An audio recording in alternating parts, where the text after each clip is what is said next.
Salut la famille, je m'appelle Catherine, j'ai 51 ans.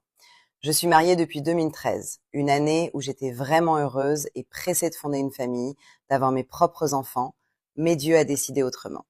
Je vous raconte un peu mon histoire.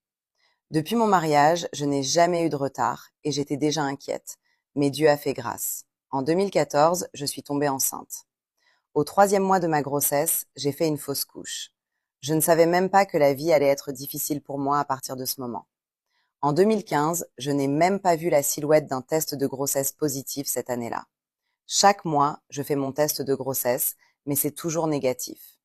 En 2016, j'ai eu un œuf clair qui m'a brisé le cœur.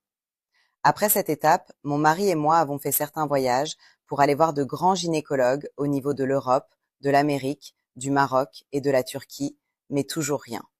Les docteurs m'affirment clairement que je n'ai pas de problème, mais je n'arrive pas à tomber enceinte. En 2017, 2018, 2019, 2020, 2021 et 2022, on dirait que la malédiction de mes parents, c'est moi seule qui veux rembourser. Rien que des tests de grossesse négatifs. Je pleure chaque nuit et je demande à Dieu de retirer mon âme s'il m'a envoyée dans cette vie pour se moquer de moi. Toutes mes petites sœurs ont des enfants, mais moi, la grande sœur, rien. Ma belle-mère ne fait que m'insulter à chaque occasion. Elle proposait les filles du quartier à mon mari, mais mon mari ne cède pas aux propositions de ses parents. Il me rassure en disant « Catherine, avec enfant ou sans enfant, tu restes toujours ma femme jusqu'à l'éternité. » En 2023, ma vie a basculé en enfer. Un gynécologue m'a annoncé que j'ai une endométriose sévère. Ce jour-là, j'ai failli ôter ma vie, mais ma mère et mon mari m'ont réconfortée moralement.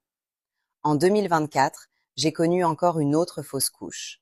La belle famille m'appelait femme aux trompes passoires. Je n'ai pas d'autre choix que d'accepter mon destin. Février 2025, ma petite sœur a accouché des jumeaux, donc elle ne pouvait pas laver les bébés seule. J'étais obligée d'aller chez elle pour l'aider à laver les bébés pendant les 2 premiers mois, car ma mère ne vit plus. Oui, j'ai oublié de vous dire qu'en 2024, j'ai perdu ma mère suite à une crise.